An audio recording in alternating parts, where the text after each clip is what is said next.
हाँ बेटा जी, नमस्ते भाई लोग। और बताइएगा मेरे की हाल चाल है। हाँ, हाल चाल बता दो भाई, आपकी तो नहीं बताते हो आप लोग। हाँ, तो देखिएगा जनाब, हम बढ़ रहे थे आगे। आज आपकी है 5वीं क्लास है इस चैप्टर की। ठीक है। और जिसमें हम करेंगे एक्सरसाइज 3.3 के प्रश्न संख्या 3, 4, 5, 6। इसका मतलब है 4 ही प्रश्न उड़ाएंगे आज। छोटी ही क्लास रहेगी, ज्यादा घबराने की आपको आवश्यकता नहीं है। चलिए भाई आगे। हाँ, तो आगे बढ़ने से पहले क्लास को लाइक कर दिया जाए। ओके बेटा। देखो देखिए, आपको कंडीशन दे रखी है, क्या एक चतुर्भुज ए बी सी डी समांतर चतुर्भुज हो सकता है क्या, यदि आपके पास ये कंडीशन दे रखी है। क्या ये कंडीशन आपके सामने है? तो आप बताओ, बता सकते हो क्या ए बी सी डी एक समांतर चतुर्भुज हो सकता है क्या? देखो देखिए, इसने बोला है आपके साथ में एक चतुर्भुज है ए बी। थोड़ा क्रम से लिखना है, ऐसे नहीं बी को अपने मुंह उठा के जहां पे चाहे वहां पे लिख दो। या तो क्रम से, या तो ए बी सी डी ऐसे कर दो, या क्रम से चलना है ए बी सी और डी। इसने बोला है जो सम्मुख कोण का योग आ रहा है, देखो इसका और इसका योग आ रहा है 180 आ रहा है। देखो इन दोनों का योग 180 दिया है। क्या यह एक समांतर चतुर्भुज हो सकता है क्या इस कंडीशन में? मान लेते हैं 180 कैसे हो सकता है, मान लेते हैं ये 100 है। अगर ये 100 हुआ और ये 80 हुआ, तो बताओ ये दोनों कंडीशन सेटिस्फाई है?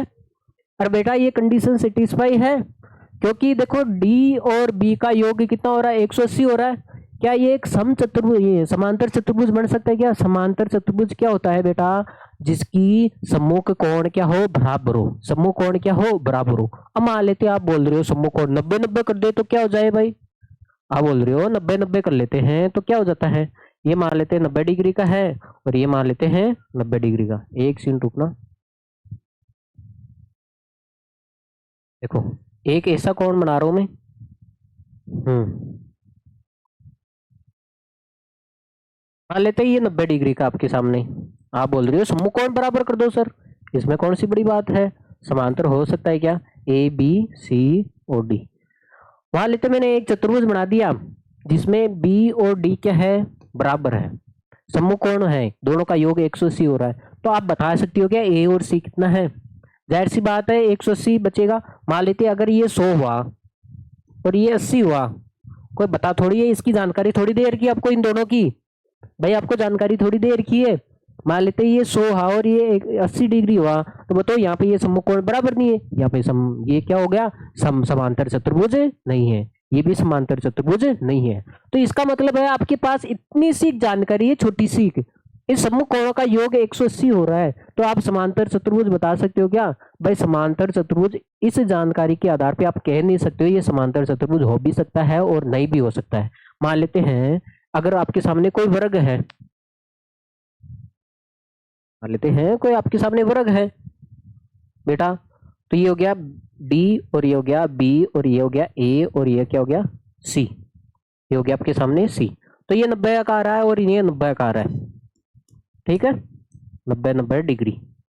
आगे बस में, तो ये देखो दोनों सम्मुख कोण बराबर है, इन दोनों का योग 180 आ रहा है बी और डी का।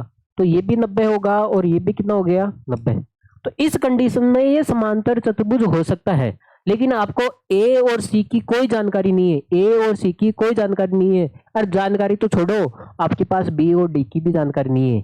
भाई ये ऐसा भी हो सकता है, ये 90-90 भी हो सकता है, और ये 80-100 भी हो सकता है, ये 70 और 110 भी हो सकता है। कुछ भी हो सकता है ना भाई। दोनों का योग 180 आ रहा है, इसने बोला है दोनों का योग 180 आ रहा है। तो इसका मतलब है आप बता सकते हो ये समांतर चतुर्भुज हो भी सकता है और नहीं भी हो सकता है। आगे बात सुने। तो इस कंडीशन में क्योंकि आपके पास जानकारी अधूरी है, ठीक है, आपके पास क्या है, जानकारी अधूरी है ना। तो आप इसमें लिखोगे भाई समांतर चतुर्भुज हो भी सकता है और नहीं भी हो सकता है। ठीक है, आप लिख दो क्या है, आवश्यक नहीं है, आवश्यक नहीं है कि A B C D, A B C D एक समांतर चतुर्भुज होगा।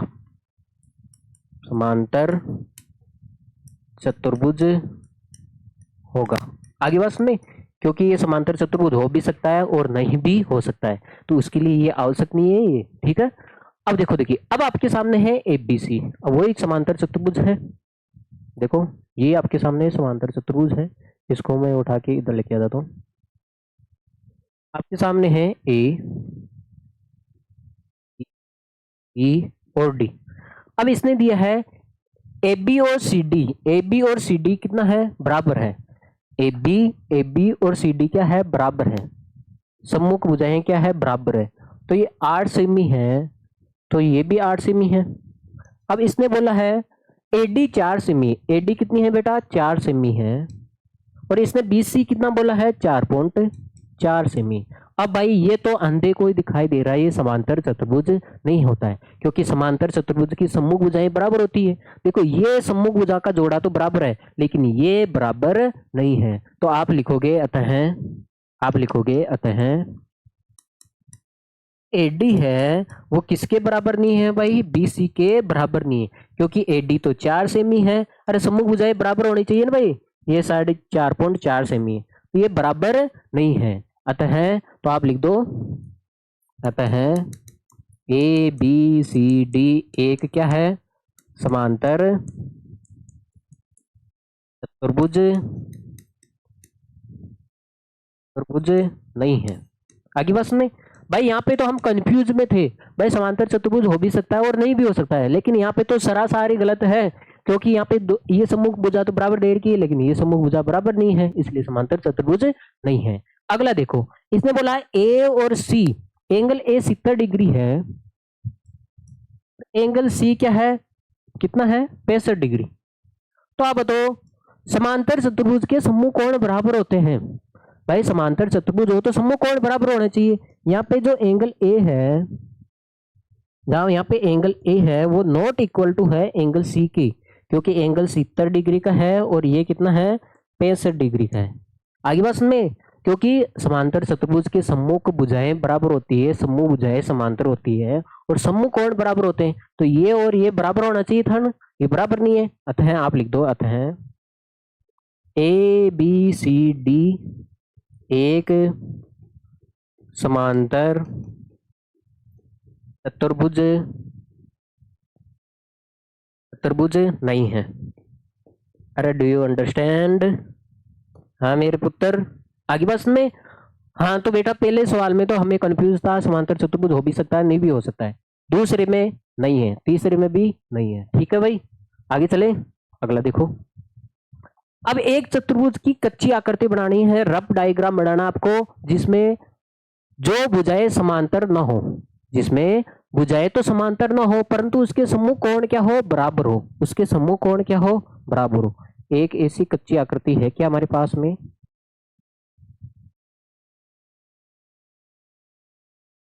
नहीं है भाई, तो हम बना लेते हैं।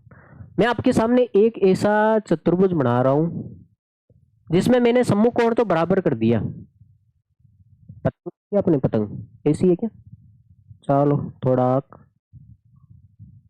ऐसी बना लेते हैं।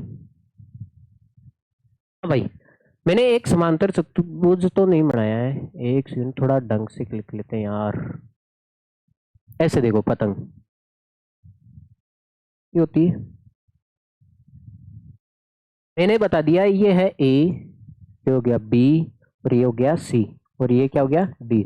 मैंने बोल दिया भाई ये कोण और ये कोण बराबर है, हो सकता है बराबर। हाँ, आपको एक ऐसी कच्ची आकृति बनानी है जिसमें भुजाएं तो समांतर नहीं है। क्या ये भुजा इसके समांतर है क्या, नहीं है, ये भुजा इसके समांतर नहीं है भाई, परंतु जिसके सम्मुख कोण क्या हो, बराबर हो, सम्मुख कोण का माप क्या हो, बराबर हो। मान लेते ये भुजा बराबर है, देखो भुजाएं बराबर ले ली मैंने, कोई दिक्कत नहीं है भाई, पतंग का ये हिस्सा और पतंग का ये हिस्सा बराबर होगा, वरना टेढ़ी हो जाएगी ना पतंग।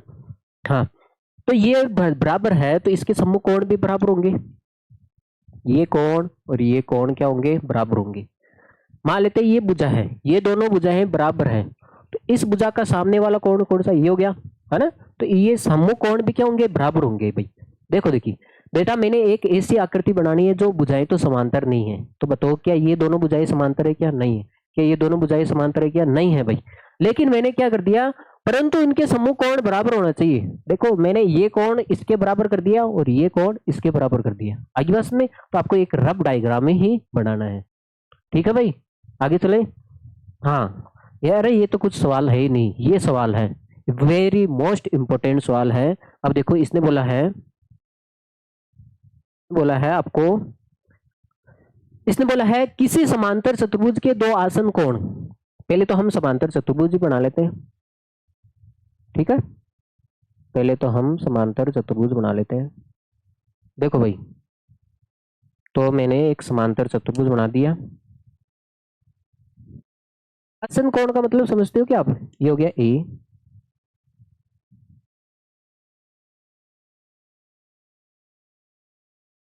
हो गया भाई ए, बी, सी और डी।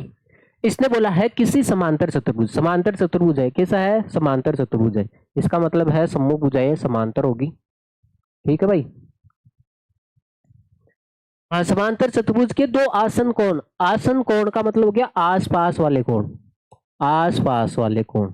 दो आसन कोण का अनुपात दे रखा है, मान लेते हैं दो आसपास के कोण। देखो ये कोण ले लो आप, एक तो ये कोण ले लेते हैं आप, चाहे हमें ये, या तो आप ये दोनों आसपास में है, ये इसके पास में है भाई, ये ए सी के पास में थोड़ी ना है, ये ए किसके पास में, या तो बी के पास में रख लो, या फिर आप ए को डी के पास में रख लो, या तो ये दोनों कौन ले लो, ए डी ले लो, या फिर आप ए बी ले लो, कोई दिक्कत नहीं है। ठीक है, हाँ या फिर आप ये भी कर सकते हो। कोई बोल रहा है नहीं मैं तो ए नहीं लूंगा, तो कोई बात नहीं बेटा, बी ले ले, बी के पास में या तो ए ले ले या फिर क्या ले ले, सी ले ले, कोई आपत्ति है क्या?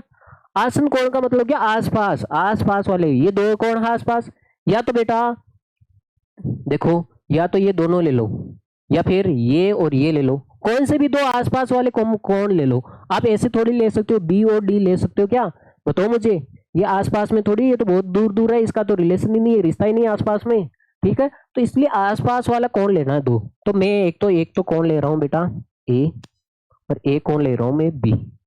ठीक है, आसन कोण, तो आसन कोण कौन से ले रहा हूं मैं? आसन कोण है, आसन कोण। ठीक है, आसन कोण का मतलब हो गया आसपास वाले, तो मान लेते हैं, माना कौन से दो कोण माना आपने? जो एंगल ए है और जो एंगल बी है का अनुपात दे रखा है। एंगल ए का अनुपात कितना दे रखा है? 3, तो एंगल बी का अनुपात कितना दे रखा है आपको? 2 दे रखा है। अरे दो आसपास के कोण ले लो, चाहे बी और सी ले लो, चाहे बी और ए ले लो, कुछ भी ले लो, दो आसपास के कोण हैं उनका अनुपात दे रखा है। ठीक है, माना को तो हटा दो क्योंकि दे रखा है तो माने क्यों। अब देखो बेटा, आपके पास कोण दे रखा है, अनुपात दे रखा है, एंगल ए अनुपात एंगल बी कितना दे रखा है? 3:2। जब अनुपात को हटाते हैं तो किसी चर से गुणा करते हैं, मान लेते हैं अनुपात को हटाओगे तो 3 हो गया, और ये हो गया एंगल बी, इसका मान कितना है? 2। अरे पहले ए आ रहा है तो 3, पहले दूसरी बार में बी आ रहा है तो 2। तो इसका मतलब है जब आप अनुपात को हटा रहे हो तो आप किसी चर से गुणा कर दो। चर का मतलब है या तो इसको y से गुणा कर दो, दोनों को y से गुणा कर दो, या दोनों को x से गुणा कर दो। देखो भाई हम x से तो परेशान है, तो हम y से गुणा करेंगे। तो अब आपको पता चल गया होगा ये कितना कोण आया? 3y, और ये कितना आया भाई? 2y आया ना। अरे पता चल गया, ये 3y है और ये कितना है? 2y है। आगे बात में। अब मुझे एक बात बताओ, ये समांतर चतुर्भुज है, समांतर चतुर्भुज के समूह कोण बराबर होते हैं, इसका मतलब है जो एंगल ए है वो एंगल सी के बराबर होगा।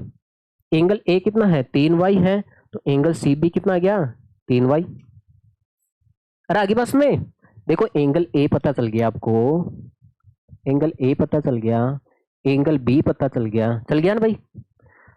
अरे दोनों दो आसपास के कोण हैं, आसन कोण ले लो दो, उनका अनुपात दे रखा है, अनुपात को हटाते हैं तो किसी चर से गुणा कर दो, या तो x से या y से। तो हमें देखो यहाँ पे, तो ये 3 तो ये 2, आगे बस में। अब ये 3 है तो ये भी 3y होगा ना, और ये 2 है तो ये भी 2y होगा। अरे समूह कोण बराबर होते हैं भाई, तो यहाँ पे एंगल बी है वो एंगल डी के बराबर हो जाएगा। एंगल बी कितना है? 2y है, तो एंगल डी भी कितना हो गया 2y। अब आप मुझे एक बात बताओ, चतुर्भुज के चारों कोण पता चल गए, चतुर्भुज के चारों कोण पता चल गए, तो आपको पता होगा चतुर्भुज के चारों कोणों का योग कितना होता है, angle B angle C plus angle D. अरे बताओ 360 डिग्री होता है भाई, चतुर्भुज के चारों कोणों का योग 360 होता है। ए कितना है 3y, रख दो यहाँ पे। तो इसने बोला है ना समांतर चतुर्भुज के सभी कोण का माप निकालना है, सभी कोण निकालना है, इसका मतलब ए बी सी डी निकालना है सारे के सारे। ये कितना है बी 2y, एंगल सी कितना है 3y, और ये कितना है 2y बराबर 360। तो आप देख रहे हो कितने y हो गए, ये 3 और 2 5 और 3 8 और 2 10y हो गए, 10y बराबर 360 डिग्री। तो y का मान कितना जाएगा भाई 360 बटे 10, क्योंकि आपको y का मान चाहिए तो ये 10 गुणे में तो भाग में भेज दिया, तो y का मान आया आपके सामने 36 डिग्री। कितना आया भाई 36 डिग्री आ गया। अब आपको देखो, अब तीनों कोणों जब चारों कोणों का मान निकालना है, आपको पता है एंगल ए और एंगल सी तो बराबर है, और वो है कितना 3y है, तो y का मान रख दो यहाँ पे। तो 3 गुणा y का मान कितना आया भाई 36, तो 36 को 3 से गुणा करोगे तो कितना जाएगा भाई, आपके सामने आ जाएगा 108। ठीक है 108 डिग्री आ गया। इसका मतलब है एंगल ए और एंगल सी कितना आ गया 108 आ गया। इसी प्रकार आप देखो एंगल बी और एंगल डी क्या है बराबर है, और ये कितना है 2y है ना, तो यहाँ पे मान रख देते हैं 2 गुणा y का मान 36, तो ये कितना हो गया भाई 72 डिग्री। आगे चारों कोण का माप आ गया। देखो इसने बोला है सभी कोण का माप ज्ञात कीजिए, इसका सभी का मतलब हो गया चारों कोणों का माप ज्ञात करना है। तो इसने पहले तो आप समझो आसन कोण क्या होता है, आसन कोण का मतलब ये आसपास वाला कोण, तो उनका अनुपात दे रखा है। मान लेते हैं ये दो ले लेते हो आप आसन कोण, ए और बी ले लिया मैंने, तो इनका अनुपात दे रखा है। अनुपात को हटाते हैं तो किसी चर से गुणा कर दो, x से या फिर y से, तो मैंने y से गुणा कर दिया। अगर एंगल ए 3y है तो ये भी 3y होगा, क्योंकि सम्मुख कोण बराबर होते हैं, और ये 2y है तो ये भी 2y होगा, क्योंकि सम्मुख कोण बराबर होते हैं, समांतर चतुर्भुज है तो सम्मुख कोण तो बराबर होंगे ना भाई। अब चारों कोण मिल गया हमें, और चारों कोण मिलते हैं तो हम ये तरीका लगाएंगे, चारों कोणों का योग कितना होता है 360। यहाँ से हमने y का मान निकाल लिया, और y का मान आप यहाँ पे रख दो, ये कोण आ जाएगा, y का मान यहाँ पे रख दो, ये आ जाएगा, y का मान रख दो यहाँ पे, चारों कोण आ जाएंगे। ठीक है भाई, इसका मतलब ये दोनों सेम ही तो है। तो y का मान यहाँ पे 36 रखा, 36 को आप 3 से गुणा करोगे तो 108, ये भी 108, ये भी 108, 36 को 2 से गुणा करोगे तो 72, ये भी 72, तो ये भी 72। आगे बस नहीं चले भाई आगे। हाँ अगला सवाल ऐसा ही है, सेम डिटो सवाल है, अगर आपने ये समझा तो ये भी कर लोगे। इसने बोला है एक समांतर चतुर्भुज है, एक क्या है समांतर चतुर्भुज है, तो मान लेते हैं ए बी सी और डी। ठीक है, अब इसने बोला है दो आसन कोणों का माप बराबर है, दो आसन कोण है उसका माप क्या है बराबर है। कोई भी दो आसन ले लो, मान लेते हैं ये दो आसन कोण ले रहे हैं, अब की बार ए और डी ले लेते हैं, कोई दिक्कत है क्या। तो मान लेते हैं ए और डी क्या है बराबर है, देर का है, ये क्या है बेटा आसन कोण है, क्या है बेटा, ये क्या है बेटा दिया है आपको।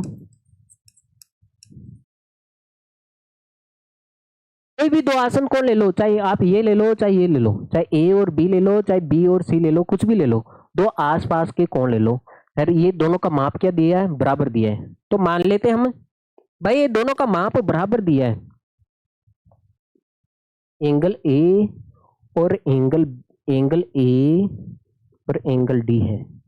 इसने बोला है भाई दोनों का आसन कोण है, ये दोनों आसन कोण है, इनका माप बराबर है, बताओ कितना है, आपको पता नहीं है ना, तो मान लेते हैं x। कितना मान लेते हैं भाई x, ये क्या किया हमने मान ला। अरे दोनों आसन कोण कितना है, ये दोनों आसन कोण बराबर है, मान लेते हैं ये x है तो ये भी कितना होगा x होगा। अब मुझे एक बात बताना, सम्मुख कोण बराबर होते हैं, अब आपको पता होगा एंगल ए और एंगल सी क्या होगा बराबर होगा, इसका मतलब है एंगल एक्स ए एक्स है तो एंगल सी भी कितना हो जाएगा एक्स हो जाएगा, हो जाएगा भाई, ये एक्स है तो ये भी एक्स होगा, और ये एक्स है तो ये भी एक्स होगा। इसका मतलब है एंगल बी है वो एंगल डी के बराबर होगा। एंगल बी कितना है, बी तो निकालना आपको, एंगल डी कितना है एक्स, आगे बस नहीं, इसका मतलब क्या हुआ, अरे बेटा ये x है तो ये भी x, ये तो दोनों बराबर दे रखे हैं, आसन कोण तो आपको बराबर दे रखे हैं, तो आपने मान लिया x x है। अगर आपको पता है ये समांतर चतुर्भुज है तो समूह कोण बराबर होगा, भाई समूह कोण क्या होगा, बराबर होगा, ये x है तो ये भी x है, और ये x है तो ये भी क्या हो जाएगा बेटा, x हो जाएगा। अब बताओ चतुर्भुज के चारों कोण मिल गए, अरे बेटा ये तो है समूह कोण, यहाँ पे लिख सकते हो आप समूह कोण, मुख कोण, ठीक है, बराबर होते हैं, कारण लिख सकते हो आप, बराबर होते हैं। अब बताओ आपके पास चारों कोण आ गए, एंगल ए, एंगल बी, और एंगल सी, और एंगल डी, चारों कोणों का योग कितना होता है 360, और एंगल ए बी एक्स है, बी भी कितना है एक्स है, और सी भी कितना है भाई एक्स है, और डी भी कितना है एक्स है, 360। अब ये कितने एक्स हो गए भाई, 4x, 4x बराबर 360 डिग्री। तो एक एक्स का मान कितना जाएगा, ये 4 गुणे में है तो इसको कहाँ भेज सकते हो आप, भाग में, तो का मान कितना आ गया भाई 90 डिग्री आ गया। तो अब देखो x का मान 90 डिग्री आ गया, तो इसने पूछा है चतुर्भुज, चतुर्भुज के शेष सभी कोणों का माप ज्ञात कीजिए, जो सारे कोण है उसका माप ज्ञात करना है, जो समांतर चतुर्भुज है इसके सभी कोणों का क्या ज्ञात करना है, माप ज्ञात करना है। अब बताओ एक्स ए बी कितना है भाई एक्स है, ए कितना है एक्स है, और एक्स का मान कितना है 90 डिग्री, तो एंगल ए 90 आ गया, एंगल बी भी कितना है भाई एक्स है, और एक्स का मान कितना है 90 डिग्री, और एंगल सी भी कितना है एक्स है, एक्स का मान कितना है 90 डिग्री, ठीक है, और एंगल डी, डी भी कितना है एक्स है, और इसका मान कितना है भाई 90 डिग्री है। आगे बस में, तो हमने चारों कोण ज्ञात कर लिए।